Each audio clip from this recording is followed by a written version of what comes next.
kind of zigging when people are zagging is a really good play in Wolf game. While the structures were being built, barns were very underutilized for a long time, and everybody was saying breeding is just not viable. There was a lot of people that were saying, Shep has got to change the numbers because 30 days, 40 days to breed a sheep, it's just not viable. You're just going to get robbed.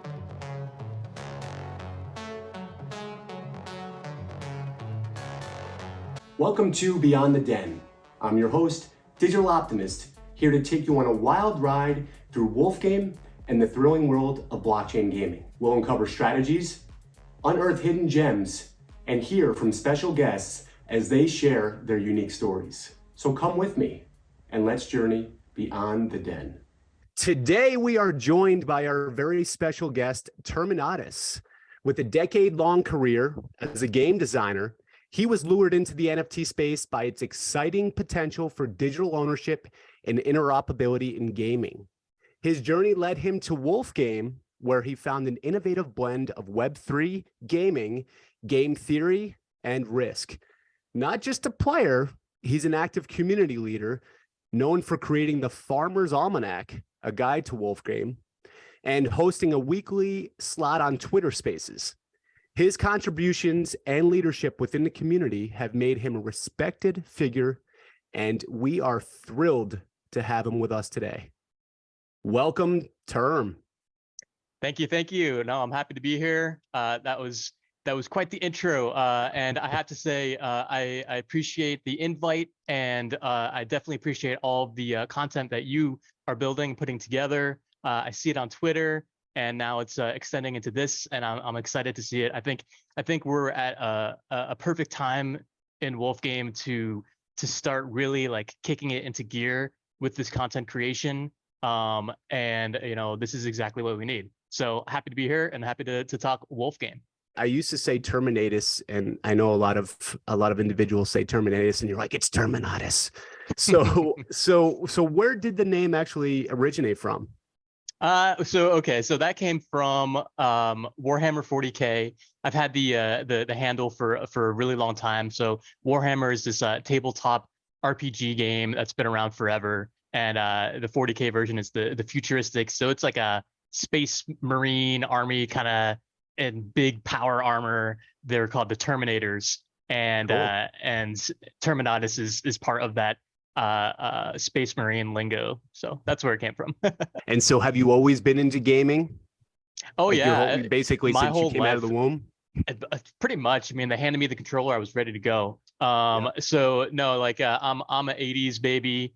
1985, I'm dating myself. So Nice. Nintendo came out, I think that year, and it just pulled me in like immediately. I was probably playing like age 3, 4. I knew that I wanted to be a game designer very early on, before it was like known to be a legit career. So my parents were a little cagey about it. They're like, oh, I mean, like he likes video games, like maybe a bit too much, and now he's going to devote his whole life to it. They weren't sure, but they very quickly saw that it was not just a fad, and that it was going to be something big, and it overtook Hollywood movies, and now video games are here to stay. And I've been working basically my whole life towards becoming a game designer, and I made it. So gamers are kind of traditionally known to be somewhat anti-crypto and anti Web3, which is so perplexing to me. Like I'm a gamer, like from birth, basically, like we established, and it seemed such an obvious fit to me. Especially with the path that video gaming has gone down already with digital asset ownership. So it's just like when I first heard about blockchain and how it can be used for gaming, I'm like, yeah, I'm on board, and I don't understand why anybody wouldn't be. You're right, with gamers that are like rebelling against it. I still don't fully understand it. I mean, they're like, oh, well, blockchain gaming just isn't fun. And you're like, well, have you really, like, it's like they're going into it already with a negative attitude. I have this theory that it all stems from actually with Bitcoin mining. When that first started, actually, I think it was Ethereum mining. video cards, GPUs were being bought like crazy by the miners, which made finding a graphics card really difficult, and they skyrocketed in price. And I feel like ever since then, gamers have hated crypto for taking over their graphics card market. And since then, of course, it's kind of like a game of telephone where someone hates it for this reason, and then they say all these other things why they dislike it, and then people kind of latch on and jump on the hatred bandwagon. But that's my conspiracy theory. They wanted to buy their newly upgraded graphics cards. It hit around the same time as the pandemic, and a lot of gamers were kind of holed up and wanting to upgrade their machines and play some games, and all of a sudden they couldn't, and they delved into why, and they said and then they learned about the big bad guys in crypto that are taking away their graphics card. What would you say a bold prediction is that you have about the future of blockchain gaming in general? That it will rival, if not overtake, some of the existing sectors of gaming, like free-to-play gaming. I see it. I've always compared it, at least in its arduous path that it's taken on to free-to-play gaming, because when that first emerged on the market, that was fudded pretty hard before like FUD was a term.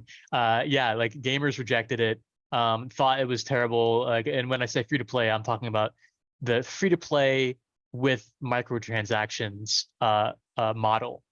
And it took over, and it's a billion-dollar industry right now, a billion-dollar, multi-billion-dollar. I think I was looking at the stats, like last year, it raked in something like 50 to $80 billion as just a single sector within gaming. And I do think Web3 blockchain gaming will come close to that, if not overtake that, and that's just going to be insane when it happens. And people will hate it, just like they hated free-to-play and microtransaction games. But then the numbers don't lie. Like there's going to be millions of people that are playing it, and at that point you can't ignore its success. Sure. It's network adoption, right? At that point, I mean, there's any real groundbreaking technology is usually, I would say 99% of the time, right, is backlashed. I mean, you're called insane for doing whatever it is that's gonna really innovate and change the game. So, and I think ownership at the end of the day is really, it's gonna empower people.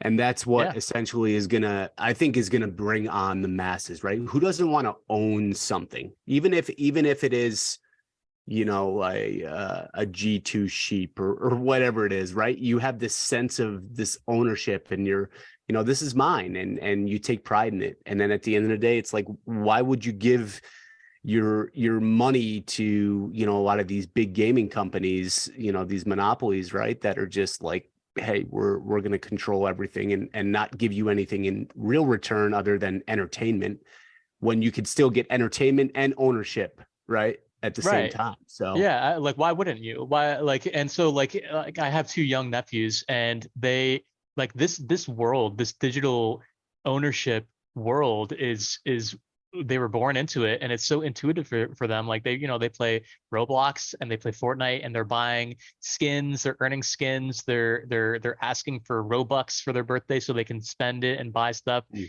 How is that any different than owning Ethereum and buying an NFT on Ethereum? And if I told them, hey, wouldn't it be cool if you were done playing Roblox and you wanted to sell your Roblox skins for Fortnite bucks or whatever they are, so then you could buy stuff in Fortnite, and back and forth. That's exactly what crypto and the ownership aspect of NFTs is basically just like that. Being able to trade them and having them be interchangeable with a common backing asset, or crypto in this case. It's easy for them to understand, and it's an obvious part of our future. Oh, that's, yeah, 100%. And looking even at the wearables, right? Mm, The amount of people in that, what, the early teen stage, and how much they're spending these little microtransactions on these different outfits they want to wear. And yeah. it's actually, I think it's more female dominated, which is really kind of interesting, and I just think it's a whole new class of individuals that are coming into this world. And it's really hard for people to to zoom out and to kind of see the big picture, right? Of what, like buying Bitcoin or buying Ethereum. I mean, you're buying it for the long haul. You're not buying it to flip it. And if you are, you're just not going to last, right? I mean, you saw a trend and you say, you know what, this is going to be, ETH is going to be the reserve currency of the internet. That's the way I feel about it. But I'd like to say wool is going to be the reserve.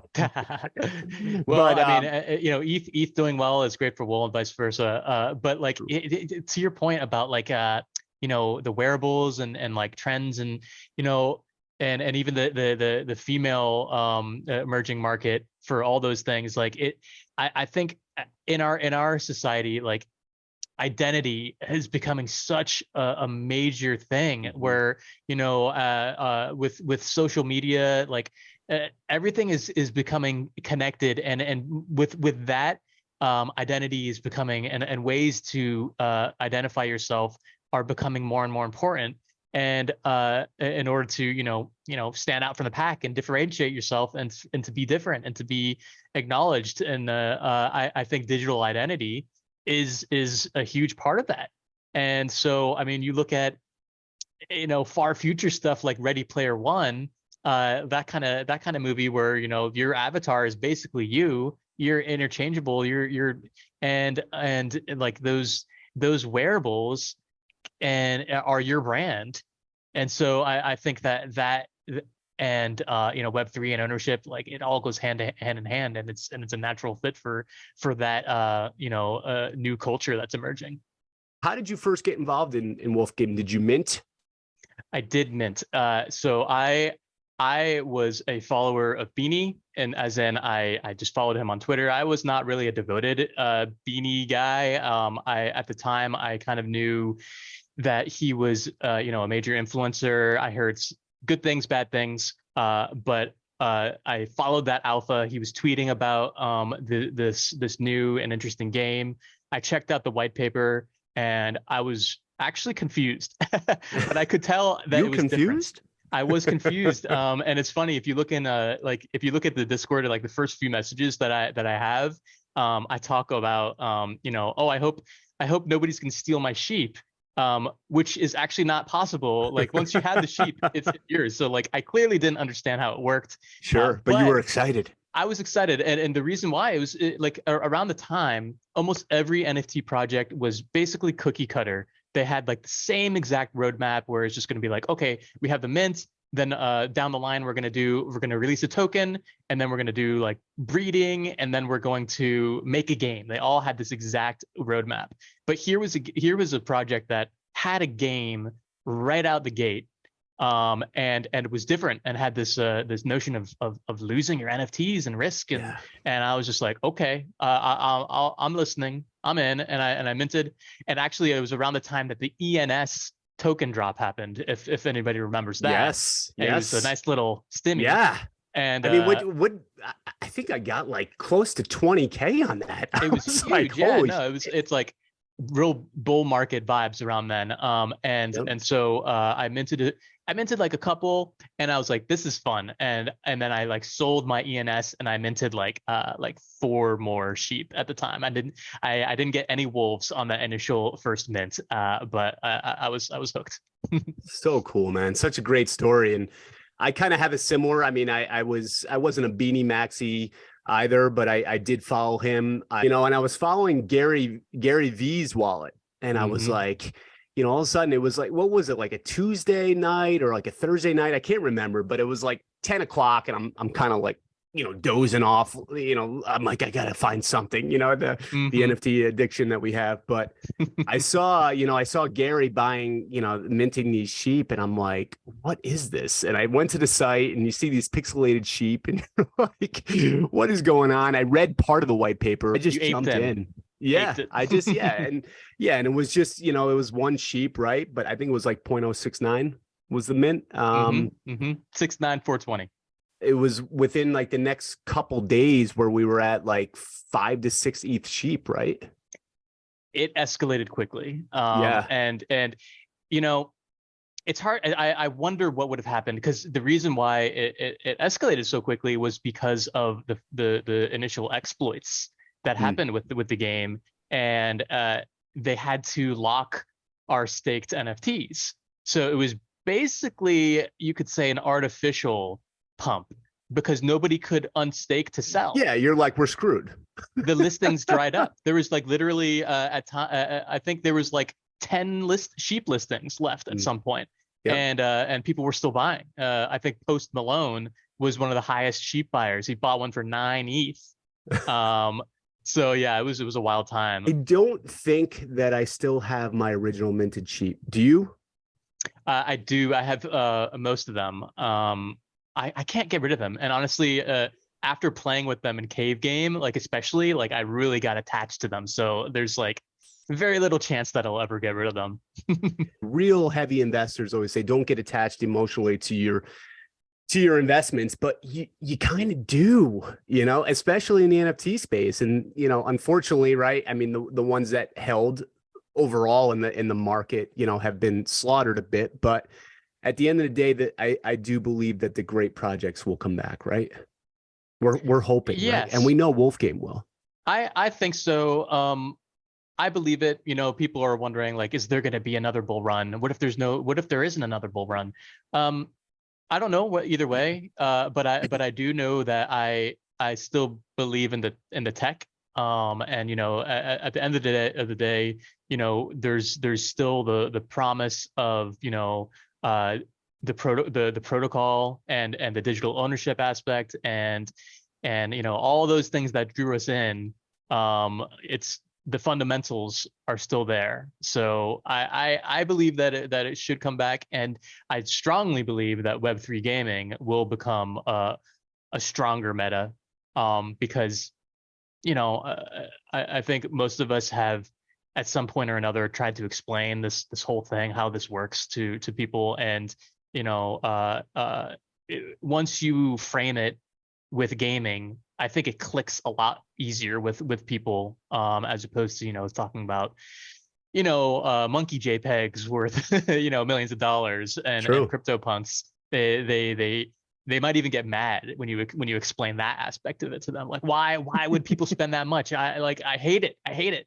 But when you talk about gaming, they're like, oh, okay, like Fortnite skins or like Roblox stuff. Like, that makes sense. Yeah, and I think the interoperability end of it too, right? I remember, talking about even like Zelda. I knew, if you were born in the 80s, I mean, you played Zelda. That's what you did. You could bring that sword with you into another game. I just think that it's just so amazing. Do you think that will ever come to fruition? Yeah. No, it's a great subject to talk about, and you'll have people push back on this. By the way, I have heard people saying like, oh, it's just not possible.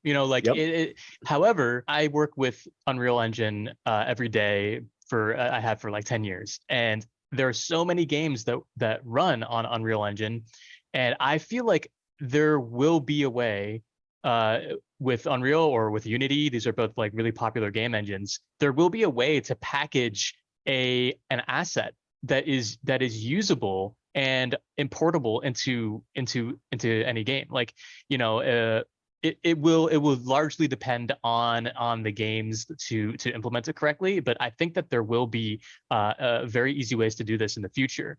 And I do think that it will come first with larger studios or publishers that have multiple games. So for example, I can think of like Activision Blizzard. They just came out with Diablo 4. They also make World of Warcraft, and I think they even have Call of Duty under their belt now. I could see them working to try to get some interoperable NFT skins that works, that, you know, something that you could wear on your Diablo 4 character, or you could wear on your World of Warcraft character, or you can slap on your Call of Duty guy. And you know, since they control all those products, it would be easier for them to, you know, make sure that it works in between each game. So I think that is probably more possible before we get ones that work with, you know, all sorts of different games that may not be you know, controlled by the same entity. I think that will come first. That's you know, that's mind-blowing. I mean, a lot of these Activision Blizzards, you know, these big companies, they're saying, you know what, we can't go down the NFT route because it's, you know, it's going to harm us. If they don't pivot some way, I think at the end of the day, they will get ran over, right? Because it's like that true ownership. They're going to start seeing these really amazing blockchain games come out, these Web3 games that are just, you know, you look at like Illuvium. I mean, you look at the graphics in Illuvium, and just from that, you're just like, huh, that's interesting. To your point about them kind of like trying to distance themselves from Web3, you know, there is a stigma. There's obviously a stigma, and when, you know, when people are associating Web3 and NFTs first and foremost with scams and Ponzi's, then, you know, of course they can't associate their brand with it yet. But I can tell you, behind closed doors, there's a lot of talk. They're motivated primarily by money, you know, and that's why they can't embrace it yet, because they feel like they will lose support and also money. So but there will come a point where, you know, the stigma will be faded, and it will present more of an opportunity than a detriment, and at that point they'll be ready, because they're already studying it and looking for ways to get involved, for sure.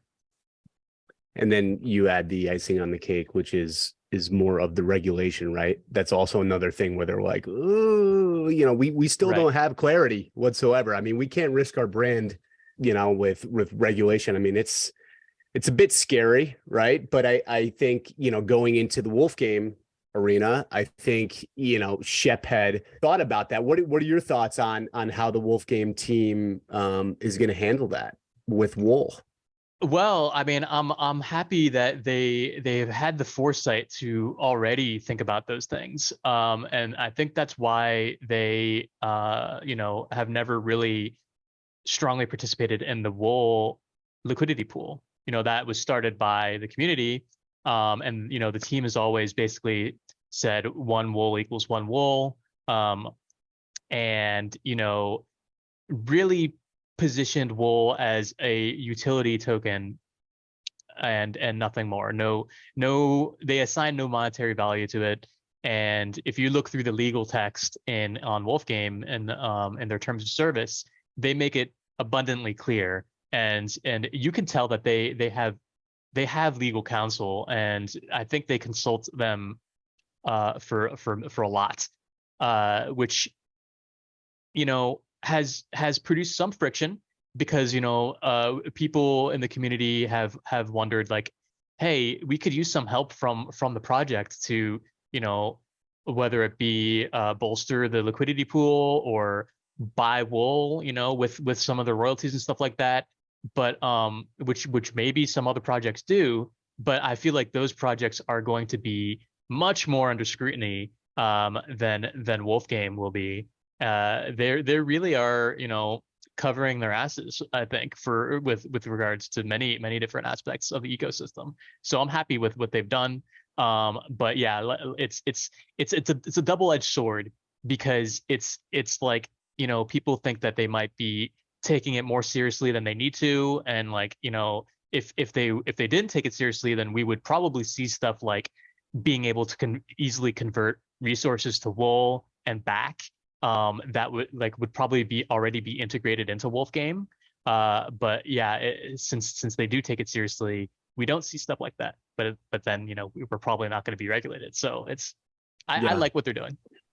Yeah, that's a great response. And, you know, you've heard from some of the community members, right? They get frustrated when they're reading the peak paper.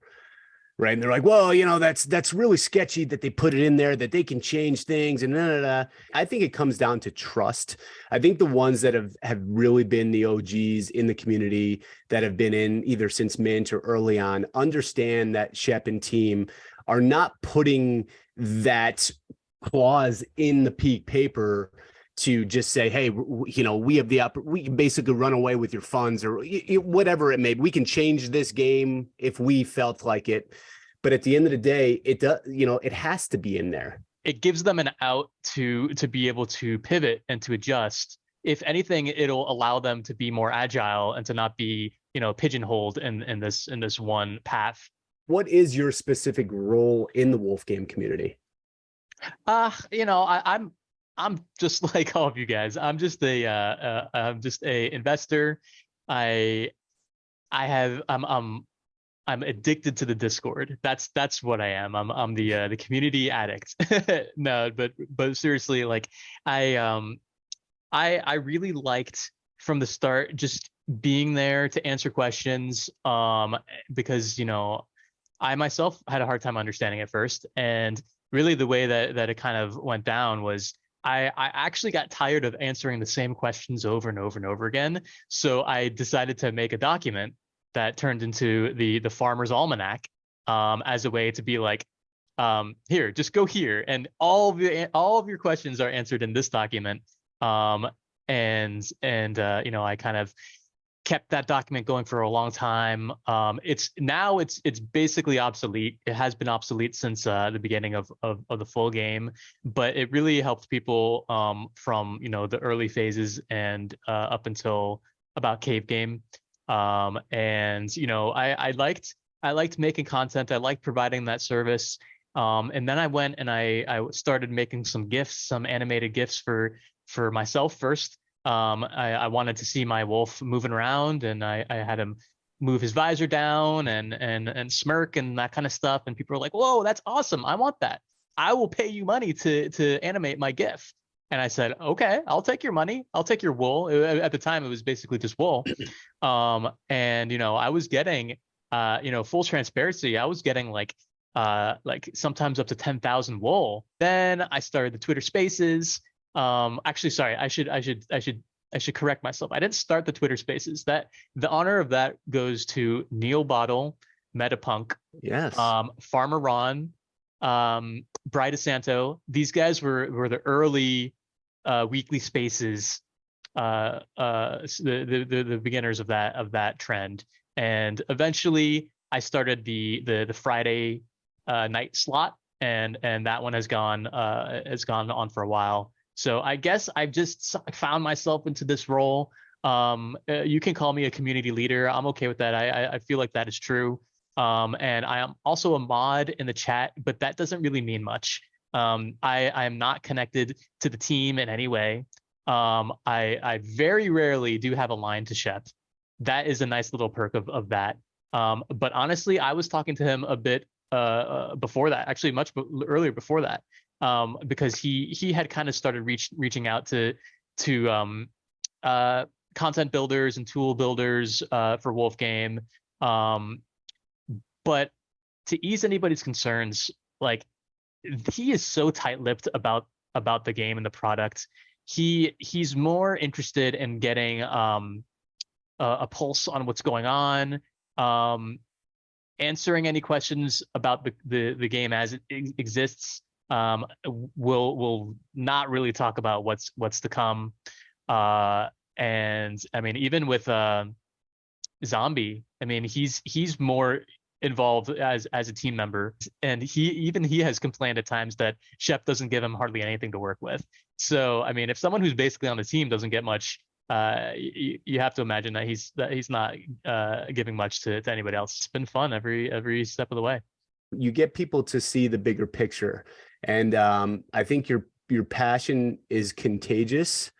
It's really motivates me and inspires me to want to put out content or whatever I can do to help. I'm always down for it, and you've been a big part of that. So I want to thank you for that. And even, shout out to, Bry DeSanto. He's phenomenal. He's big brained. And I do enjoy talking to him, listening to him. And so those, you guys have really kind of motivated me. I really do enjoy Metapunk. I think he's got a whole different way about him, which is really cool. We got some characters, don't we? Yeah. There's just so many different community members that stand out in different ways and make the community as great as it is. If you're in those shoes of like, hey, what can I do? I don't have any other skills.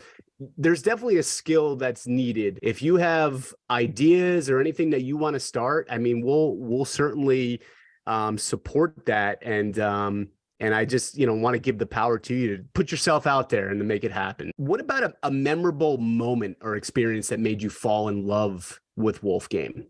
Oh, yeah, that's easy. The most exciting thing by far was minting the Gen 1 animals. So this was basically what made Wolf Game so notable at the time. Was when you minted a Gen 1 animal, it costed I think it was 10,000 wool at the time. It may have been 20,000.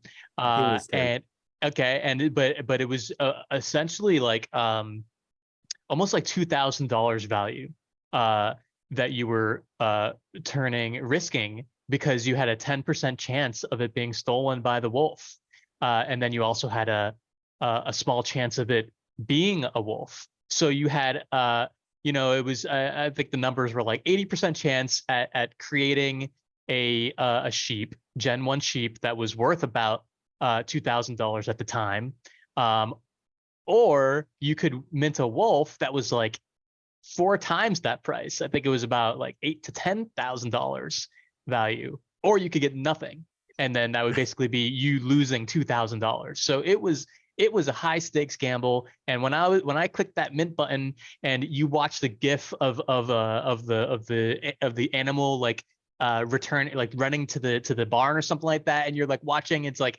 minting your animal, and I was at the edge of my seat.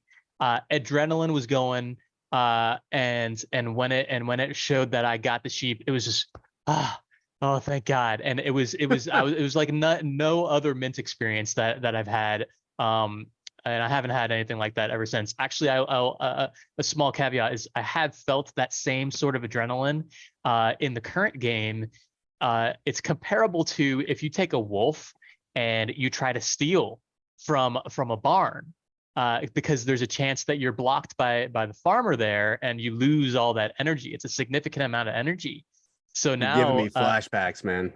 Yeah, you're giving me. I did it one time, and I got out with a sheep, and I was like, that was fun. That was Wolf Game again. I got the same feeling. So yeah, I that was how I fell in love, and that's how I fell in love all over again with the full game. Absolutely amazing. You are giving me flashbacks to my first steal attempt, and that was the successful one, which was awesome. And I was like, good feeling. You literally just feel like, it's like you're like a little kid. It brings you back. But my biggest mistake was doing that and running into a farmer. And I was like, I was looking at all the stats, and I'm like, just licking my chops. I'm like, this is going to be juicy. Oh man, I think the sheep was at like maybe close to 700 energy. And I'm like, oh yeah. But I just got blocked, and I'm like, oh my God. And then 750 energy. And you're like, dude, brutal. 750 energy. And I think 4 days rest. Yeah. I think it's 3 to 4 days, something like that. I was like in the corner shaking and just like, oh my God, what the hell just happened? Oh God, I have to re-energize this wolf, right? So then you're trying to make deals on baths, and it just, but you put them in because, you get ready for peak, which is going to be huge. What's your current focus right now? Is it all peak? I played the full game pretty intensively, and I was even a delegate for Cubs Fan and Mansa Musa's assets. I was grinding real heavy for the first 4 to 5 months. Since then, I have taken a small step back. I have positioned myself where all of my animals, my wolves, are basically topped off. I do still play the resource market a bit. Where I'm, checking out and seeing if there's any good trades to be made there. But mostly I'm a bit idle, and I'm just dying for the peak. I really am. But I think I positioned myself really well. And prior to all this, I was doing a lot of breeding. I've bred something like 10 Gen 2 sheep. So that has been a focus of mine, and I think it's still a good time to do it. I really do. Although, the question is, if peak is coming soon, you don't want to be in a position where you have bred and you're out of energy. So I like the regaining energy play. I think that's smart right now, and making sure that you have a nice little buffer of resources, I think, is important too. I like to go against the grain a little bit with a contrarian, like just to be active at this point. I think that obviously energy is very important, and peak is right around the corner. I mean, we can get a tweet tonight, right? I feel a little behind on my resource gathering.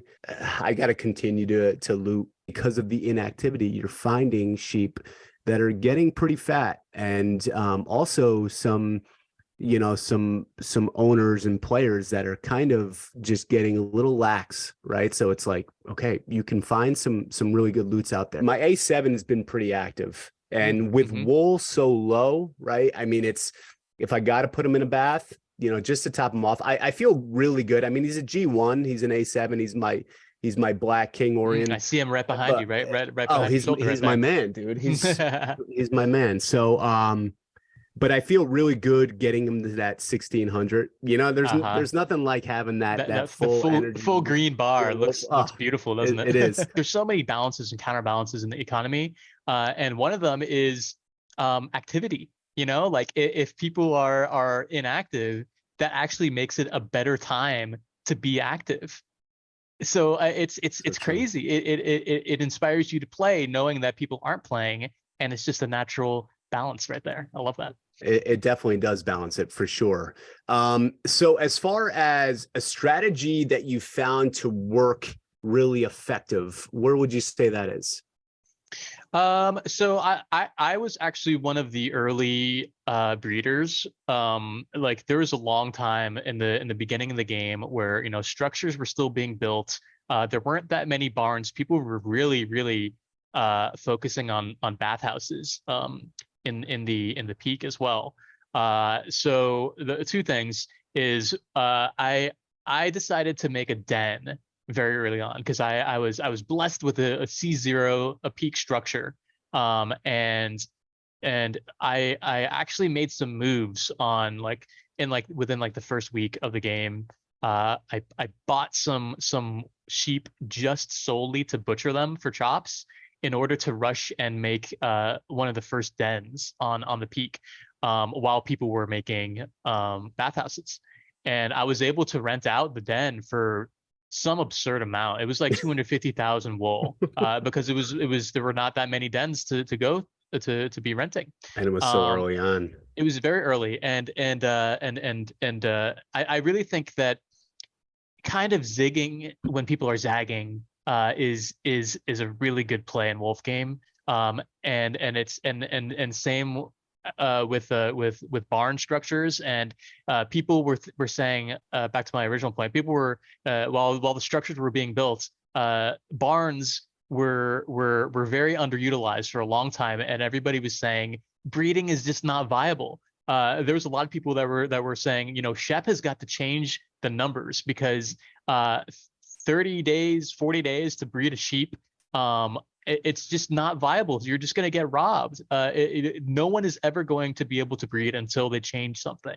And I'm thinking to myself, pretty soon that's not going to be correct. Like there's going to be a breeding season. Once there's enough barns on the farm, people are just going to start rushing to them, and there's going to be too many barns for wolves to go through all of them, and people will start to be able to breed. So I started doing it really early on, when people were saying that it wasn't viable. And my first sheep, I didn't use a single farmer. That's the other thing. People thought, hey, if you're going to breed, you have to use a farmer every single minute, otherwise you're going to get raided. And it just wasn't true. Because of all the factors with energy and with because what I saw was wolf energy across the farm was plummeting, and pretty soon most wolves wouldn't even have the energy to breed. Kind of going the opposite path can be very, very beneficial in the game, and people and strategies that you wouldn't expect can then become the meta before you know it.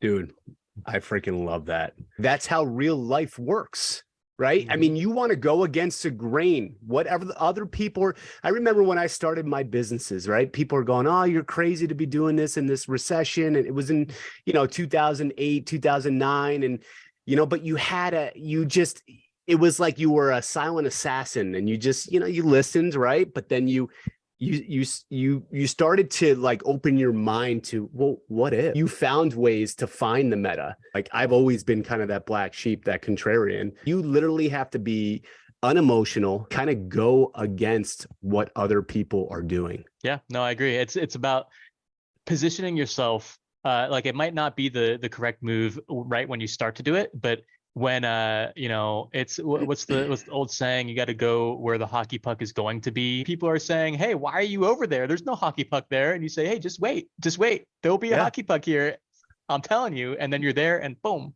slap shot.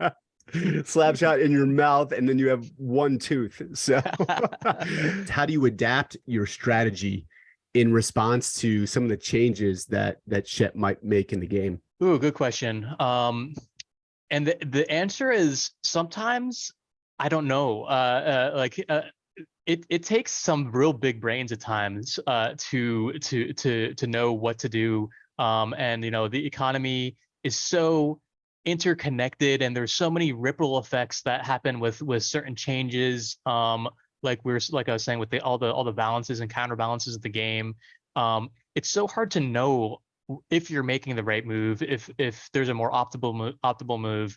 I think my secret is being a sponge and listening to all the big brains in the community, putting out their threads and their ideas, and that way, I might not be the first to try these things, but I'll be the first to know if it's working for somebody, and then I can try to quickly catch up and chase that. In my previous answer with the breeding thing, that one I think I was smart enough to realize, but there are many times where you won't be the cutting edge. I think it's just of the utmost importance to just be paying attention to all the content that people are making, and the strategies people are devising in Twitter and in the Discord, and that way you'll be maybe not the cutting edge, but you'll be an early adopter of the correct strategies. Going into an asset that you think is currently undervalued. I feel like wolves are fairly undervalued, and a lot of people have thought that they were kind of shafted in full game. However, I have had a great time with my wolves. I think if you're looking at ROI, compared to where you bought assets during a bull run, and also looking at wool and returns like near our all-time lows, I think that you're not going to have the most favorable numbers showing up for you. But I think it's really important to look at the numbers where they currently are, and that way you can at least know what is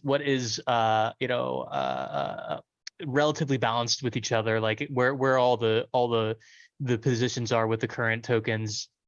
So with that in mind, I feel like wolves right now are pretty underpriced compared to what they can currently do, and also keeping in mind that the peak is coming. And I think that they will be pretty powerful and strong, at least for their ability to convert their energy into credits. That seems to be pretty significant. So I would say wolves, and then I still think wool is probably pretty primed to be to increase value pretty significantly. Yeah, those are great answers. I'm a big wolf maxi myself. I mean, that was my goal to get the A7, which Mm-hmm. I think from a PFP standpoint, if we're going to go back to like digital identity, I mean, I just think the Wolves are so damn classic. They're cool. And I think if you've been in since mint, right, and you understand these Wolves and how like powerful they were, right, Mm-hmm. early on, and just the amazing odds that they had with the ability to tax, and think that you've got to change your mind if you're feeling low on them. It's wild. And Shep has the amazing ability to make us have FOMO on all assets. That's what's really cool. I mean, you can make a case for any of them. I mean, you look at farmers right now, and they've been taken out to, the back of the freaking fence and beaten to hell. Big daddies, dude. Big daddies are like 0.70. I would have jumped off a cliff for a big daddy 6 months ago. The beauty of Web3 and blockchain gaming, and really this whole arena is that Shep has and team, right, has the ability to look at this data, right, and to say, all right, well, I don't know if we love the fact that everybody's going towards this shining light. Let's kind of turn the needle a little bit, like almost like Squid Game, not be cheap and pull a rug on people. And it's got the whole community and the longevity of the game in mind. To your point about, Shep's ability to change these things and to tune them. I at one point I messaged him with some feedback and some suggestions for like how we could spend wool and that kind of thing. And his responses are always very much like if we're gonna take power away from an asset so like one of my, so I'll give you an example. One of my suggestions was being able to use wool in order to speed up breeding time. I think it was, like in general, many people had thought like the time frames for these activities is too long. I want to use wool in order to speed them up. And his response was that would take away from some of the existing powers, some of the existing utilities on certain assets, namely farmers. They're very serious about making sure that all the utility is in certain places, and not to have much overlap, which is kind of a form of dilution. We don't want too much dilution of utility.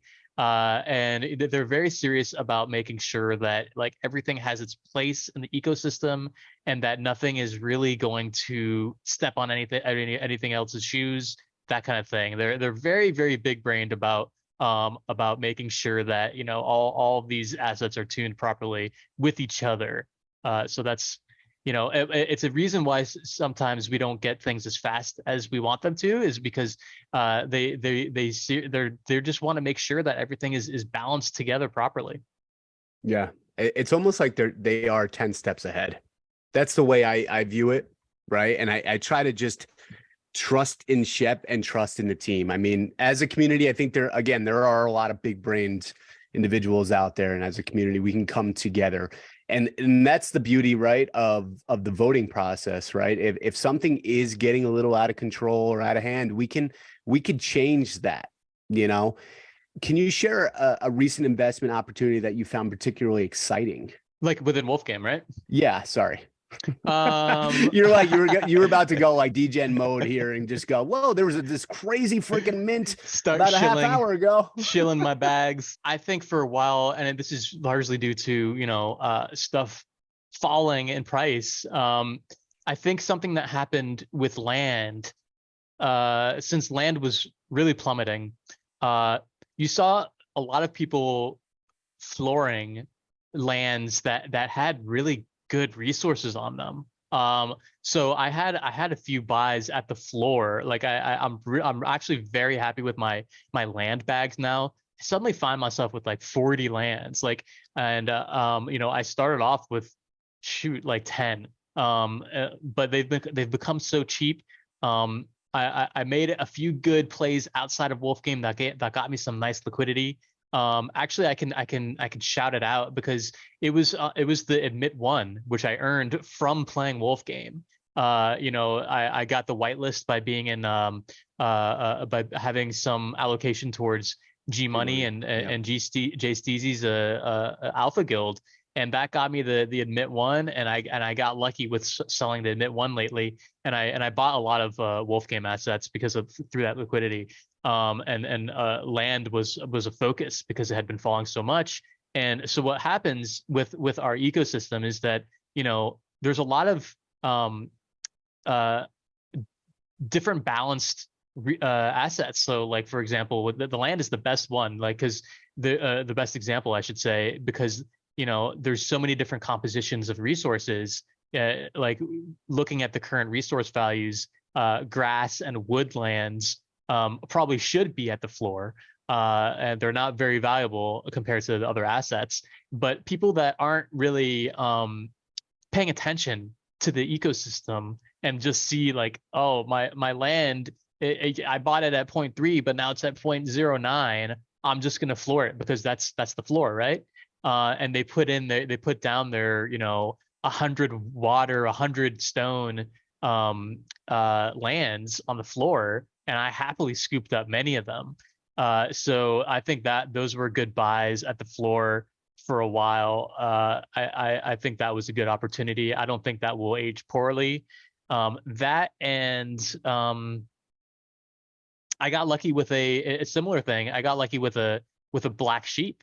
And you know, I'm not a big traits maxi. I have always thought that traits weren't really going to have much value in the game.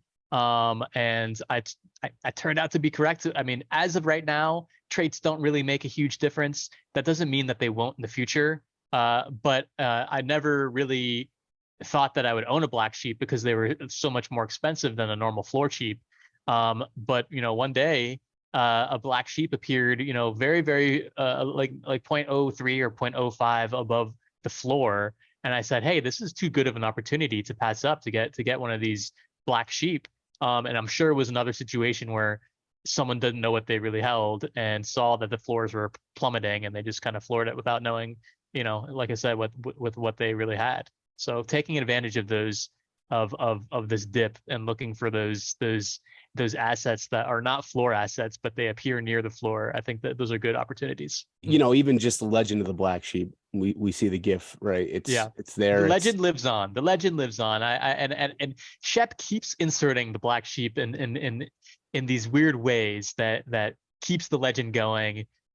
So I bet something does happen with black sheep, even if it's just like an event that is not permanent, you know, that take advantage of certain traits. I could see it happening. Sure. What's a trend in the game that you think could create new opportunities in the future? Would you say it goes into the land? It's kind of crazy, the different entrepreneurship opportunities that happen with the game. So true. You know, you see seed phrase, and you see tools builders coming in and finding little niches to even like with just like the metagame. So I think that there are always interesting opportunities just because of how the game works, and how there's a big game that exists outside of the game itself. So even if it's not an opportunity like within the game, like there's stuff that you can do. You can make moves. You can wheel and deal. You can make friends. You know, I'll shout out one of my buddies actually that I started my NFT journey with. He's in the Discord.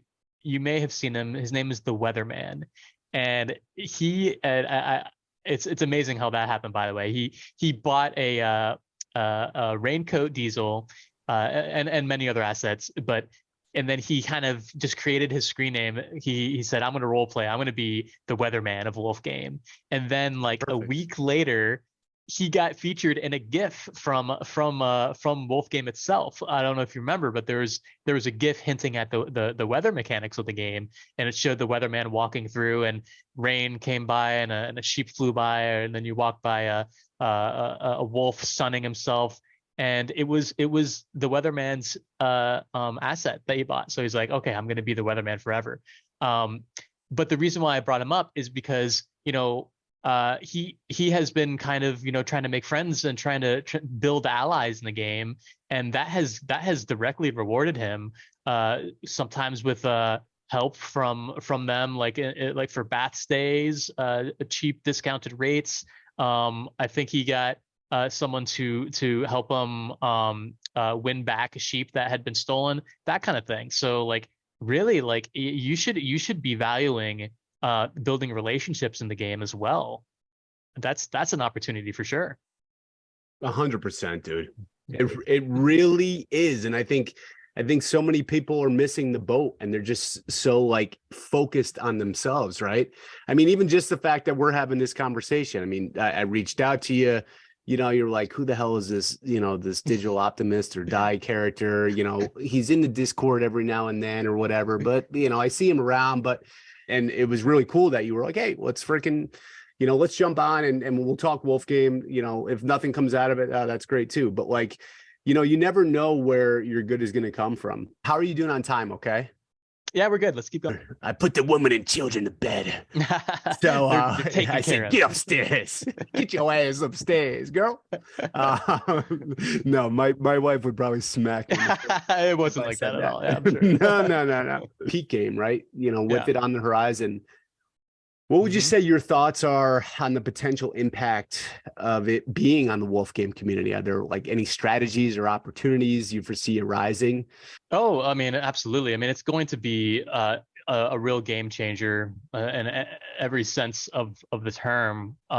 It's going to every sense of the term, and not this. It's a huge part of the game that's missing currently. We're going to be able to, I think, play every day, come to it, and get those quick dopamine hits, and have something that's for everybody. Like I'm starting to think that the peak games, you're not even really going to need animals. I think the key thing is the peak credits. Once you have the peak credits and wool, you'll just be able to play and degen. I think that like each game itself is going to have a huge amount of different strategy and all these things to discuss. It's going to be real fun in the Discord again too, when we have all three games to discuss and figure out how to optimally play them. And we're going to be playing against each other, and it's just going to be wild. I do know that a lot of people are speculating that at least Wolfwitz is related to this game called Love Letter. So they're like, researching how to play Love Letter. We're even playing some online games of Love Letter to learn the ropes. I think that wouldn't be a bad thing to check out. And otherwise, we're just gonna have to wait and see what information is given to us. And then it's just, off to the races. Going into a juicy question, what would you say your prediction is that you have for the future of Wolf Game that might surprise many people? I think that we're going to see more collaboration opportunities. In the past, Wolf Game has really been sort of like, oh, we don't do collabs, or we don't do collabs with no names. I don't know. That's a good way to put it. But like, I think they've always been open to opportunities for collaboration, as long as like it's like a really popular kind of project, or reputable. Yeah, reputable and something worthwhile for both parties. But I do see that potentially, considering like the Peak is really supposed to be a platform for many more games to be expanded upon in the future. I wouldn't be surprised to see, collabs with projects that might,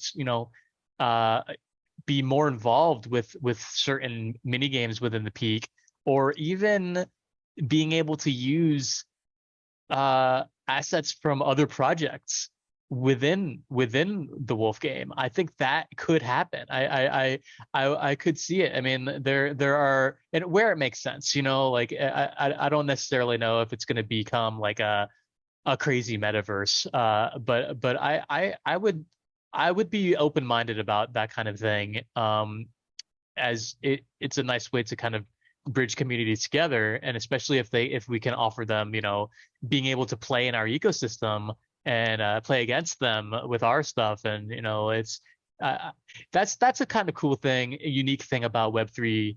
You either like them or you don't like them, kind of love them or hate them. The collabs are a big part of NFT projects, and I think if done correctly, it can just strengthen both brands.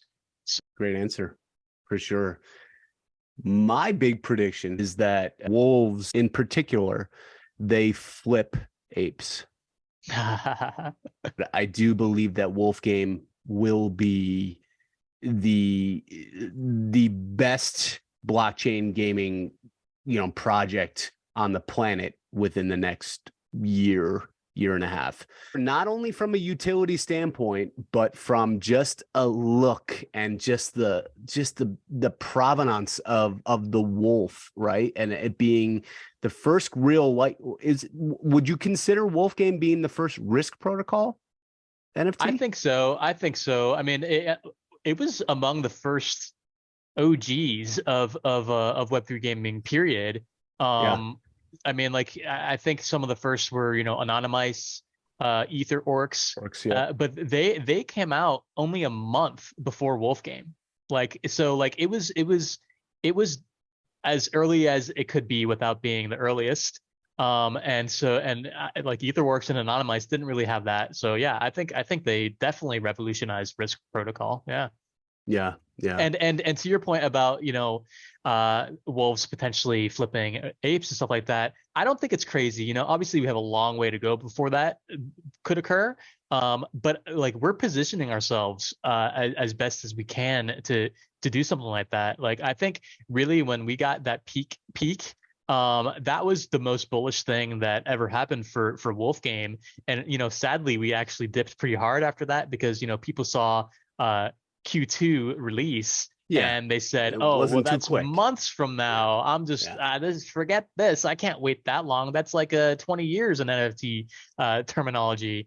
But it talked about this grand vision of the peak and Wolf Game as a platform, and that is basically what all that we could have hoped for the future of Wolf Game, because it just means that this is just the ground level. What we've built is literally just a runway for it to to become as big as Yuga or whatever. Like and people will laugh and say that we're insane and that we're a cult for thinking that, but what other game is as positioned as something like that? I don't think that there are many, and we have that provenance, we have that OG status, and we have a team that is seemingly very committed to having a sustainable product with longevity that can bring it to that point, that will fuel the airplane, that the rocket ship to take off from the runway. A runway is nothing unless you have the fuel. And I think that they really do have the fuel and the blueprints to creating that rocket ship. Love the answer. Love it. Onboarding individuals, right? If you had to convince someone to play Wolf Game, I know we don't necessarily love to convince somebody, especially if they can't get it, right? But what would you say to somebody who is like, what is Wolf Game and how would I get involved? So Wolf Game seemingly was built for, like, they call them like crypto natives, and with a path towards more adoption. But there is like a real like economic aspect to Wolf Game, and being able to, especially with the various markets and full game, and I think it caters to people that like that kind of economic game theory based strategy kind of game. So it's not for everybody. It really isn't, and it's tough to have it appeal for everybody when it has this backing structure of a game that's very analytical, and almost requires you to use these tools and these graphs and databases in order to optimally play. But there are people that love that stuff. I mean, you have RPG gamers who are crunching numbers and are min-maxing their characters to optimally play them, and I think it is kind of like for that kind of person who really likes to be able to flex their brain muscles to beat other players. So I think there's a competitive aspect to it as well. It's hard to ignore the aspect of people wanting to make money, and so it, like, I think that's a large part of it. And I think if you can convince someone who's like into, potentially using their brain and being competitive in order to, have an advantage and win money, I think that is appealing to those kind of people. And I think that the peak will be able to bring in a lot of people onboarding wise, because there's this competitive player versus player aspect as well. And that actually is appealing to many people. Although I will say it's also alienating to some. There are lots of players that don't want that personal combat like the competition. Yeah. Mm-hmm. And Shep has to have a fine balance between the two, right? I think they're there. I think that they're the way that they're going about it is genius, because we have Valley Game, on the farm, and Valley Game is very much more slow paced, very slow paced. And it can be a place for people to more calmly approach the game, even Agreed. with its competitive aspects.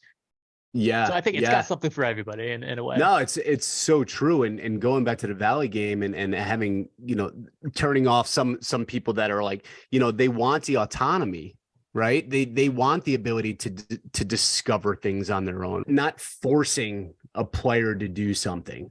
I think that's where, I don't know, people just feel a little shifty on it. Obviously, we all want wool to go up, right? And we want wool sinks. Back to like when all this was coming out, I was really turned off by having to pay precious wool for, simple actions. And especially, in a bear market. And it's just the energy, right? It was like, oh, now we're forced to have to do something. But I can see the other side too. I was talking to Jay Steezy, and he's great. I love Jay Steezy, and he's super passionate, and he's a very smart individual, and he does have a great point. By the way, I feel similarly about the initial votes that we had for the wool burns.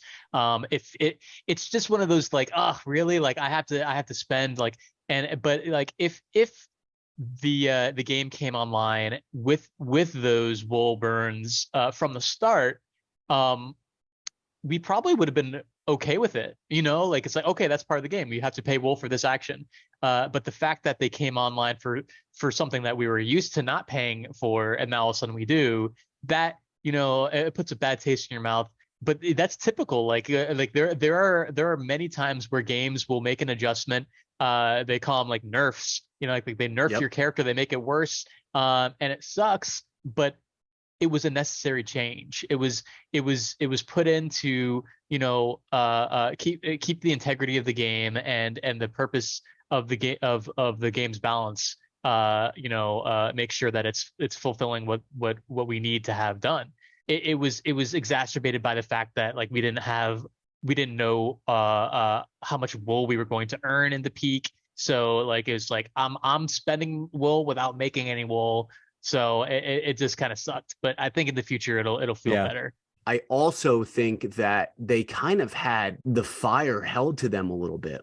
There were some serious like, hey, I'm out of this game unless you kind of do this type moments. Yeah. I think that they didn't put those in the game for a reason, because I think that they wanted the economy to play out a little bit, right?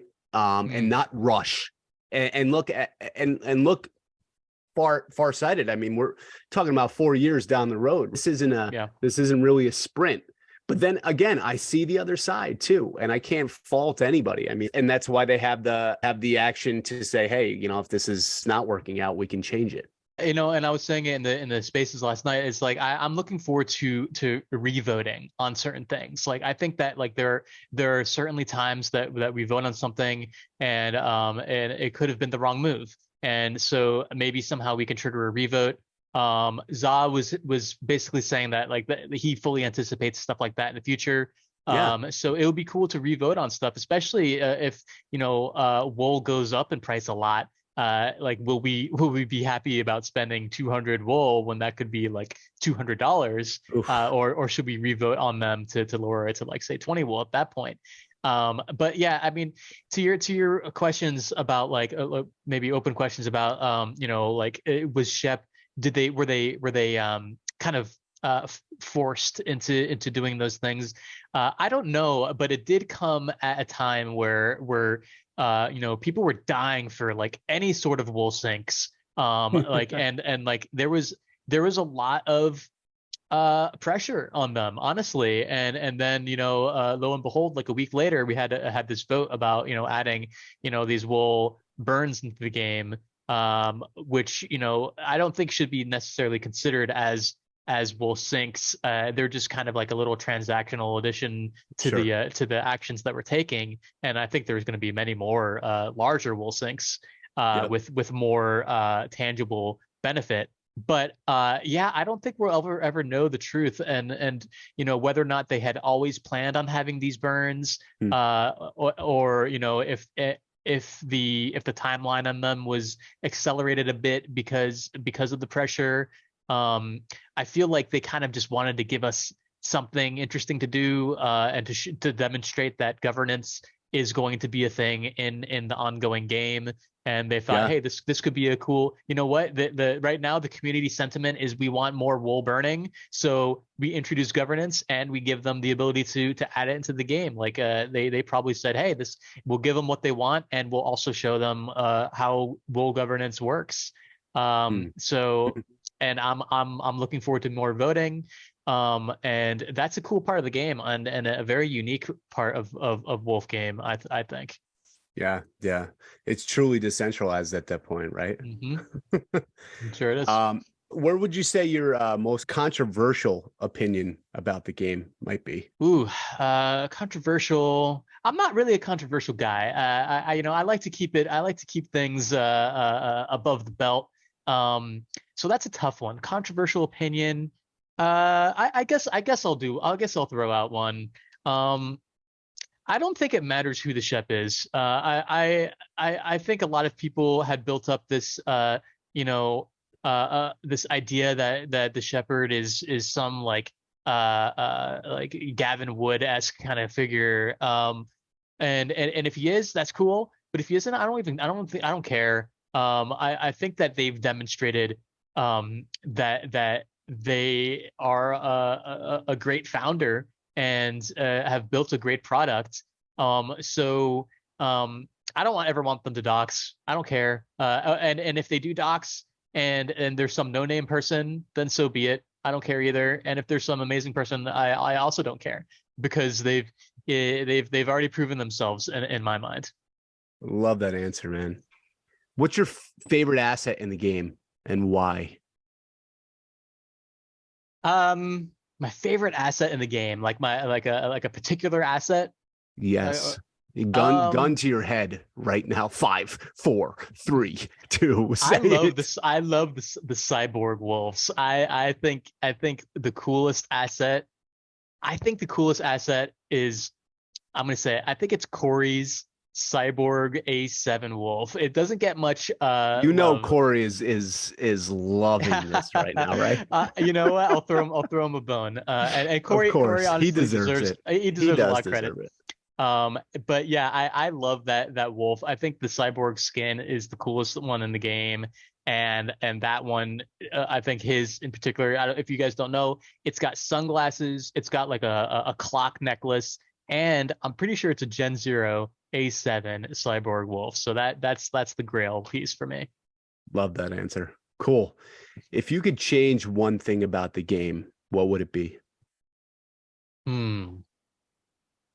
I would love to see more social aspects to the in game. I would love to see, being able to chat, and see a little chat bubble appear above your head. I could see, the peak being a place where people just hang out and talk. Make more in-game hubs like that. Actually, I would love to see, something similar for sheep. Instead of them going to the peak, have them go to their own version of if it's like the sheep lands, I don't know what you want to call it. Maybe they walk, maybe they go to the farmer's market, have farmer's market be a physical place, where all sheep can go, and could chat there. We could hold events there. I would love that aspect of the game kind of kicked into gear even more. Not too much to ask for, right? I mean, it's I think like it'll they're happen. not Yeah. major changes in the game. Hmm. Anything that's going to bring the community together, right? And Hmm. to naturally and organically promote and make content for your game, and I think is definitely a winner for sure. Would you rather have a super powerful wolf but no sheep, or a lot of sheep but no wolves? There's the answer in my brain, and there's the answer in my heart. And the one in my heart is going with the wolf, because it's just awesome. The wolves are cool, like you were saying, like they're amazing PFPs. They have the utility as well, which is amazing. They're so fun to play. But I think the brain is telling me the sheep, because in the past it has usually turned out that, like, owning the equivalent value in sheep has given you better returns than a wolf. That's kind of how it was in risky game way back then, and it's kind of like how it was in cave game as well. But yeah, usually I end up going with my heart with these trades, so I go with the wolf in this case. I don't blame you at all. Can you share a time when a strategy you tried in the game went horribly wrong?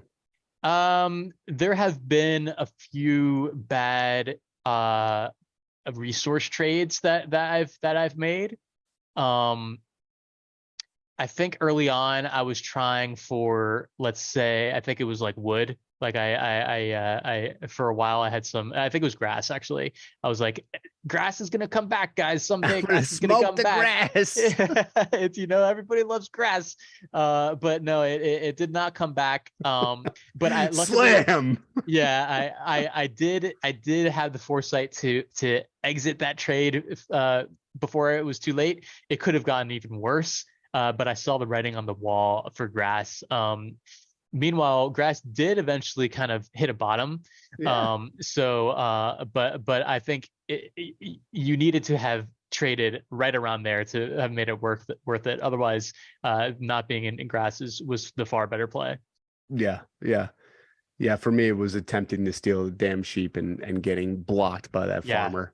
that's Just a the painful 750 block. energy and then having to spend the wool was just brutal. And then also trying to, I was like, oh, chops are super overvalued right now. Mm-hmm. I'm gonna go in the water, all water, all water. And then I'm like, Mm-hmm. holy shit, yeah, chops just keep going up. And I'm Yep. like, what the hell is going on? So are in your mind, would you say chops are overvalued?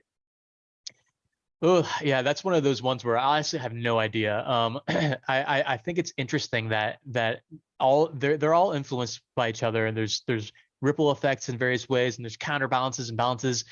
So I think that even if we do see chops hit a top and go down, I think it will come back. I think all these things are going to fluctuate with each other, and if you're smart, you'll know how to trade the top for the bottom, and vice versa. But in the meantime, I like a diversified bag. I've always tried to diversify in Wolf game, and so far that's worked out pretty well for me. So I think the same applies to chops and resources, and that's my play. We're coming to a close here. You'll be the first guest that I have on asking this question, but Oh boy. oh boy, if you could have a real life version of any asset from Wolf Game, what would it be and then why? That's funny. Um, you know what? Okay.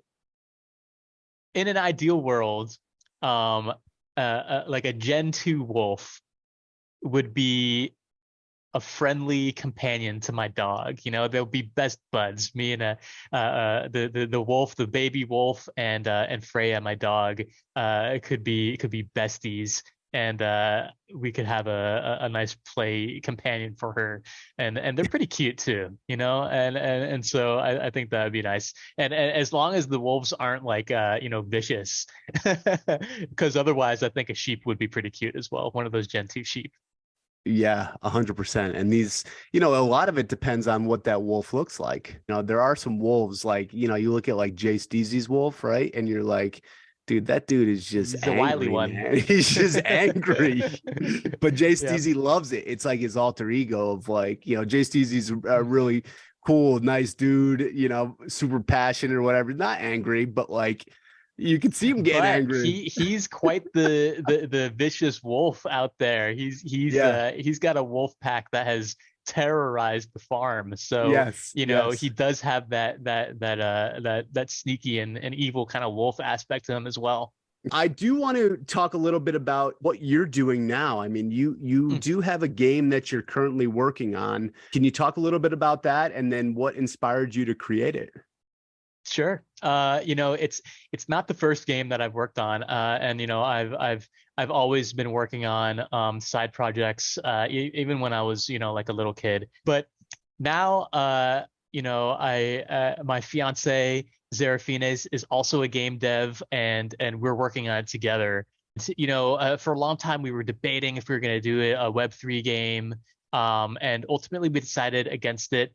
It's just the type of game doesn't necessarily mesh well with the Web3 audience currently. And so like we could talk about it, but like I'm basically making a sort of Stardew Valley-esque game where it's very casual, it's a comfy atmosphere, and it's kind of like a management simulator kind of game, but it's very lighthearted, and honestly like Web3 is so cutthroat, and there's so much focus and attention on value and making money, and Mm. I just honestly I don't think I could take the pressure of constantly trying to deliver value to these people while also making like a little like charming little cute kind of game. It would feel too disingenuous. Mm. I do think that we're going to see games similar to mine that go with the Web3 angle. Kudos and more power to those creators.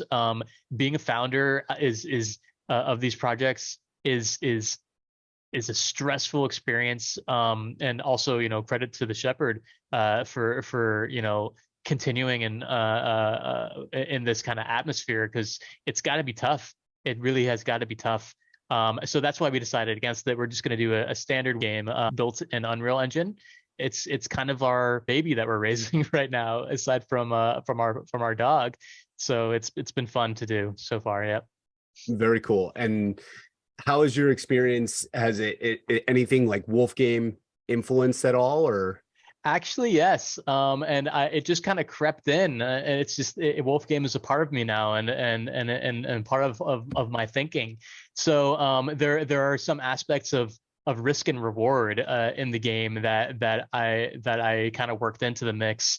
And just to give you some examples of the game and how it works, you basically manage a small community that's being built, and there's various characters, and you're harvesting resources like wood and stone and metals to build better structures and amenities and fulfill the needs of the little town that's coming together. Pretty standard stuff.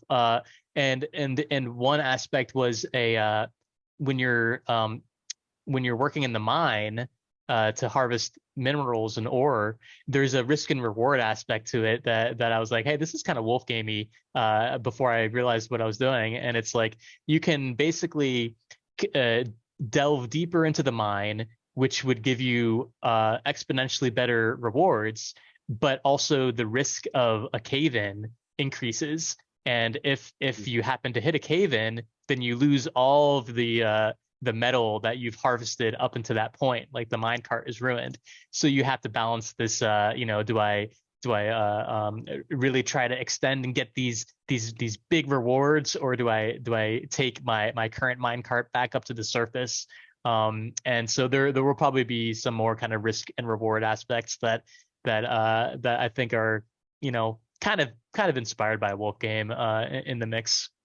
Cool. I love that. And not necessarily having the monetary factor tied to it, right? So it's like, oh man, I just mined all this metal and then you lose it all. But then it's not tied to the monetary end, other than time, right? And you can make the argument that time is money, right? But like, they don't feel it in their pockets too. So I think I think that fits your personality and your aura very well, and that could be going back to why, the old school gamers might have a little bit of a sour taste too in their mouth with Web3 and blockchain gaming. But I also think you have the ability to see the other side, and you say, well, it kind of makes sense in specific genres, right, of these games. So, dude, it's been an absolute pleasure having you on, man. I mean, I just want to, extend my deepest gratitude to you.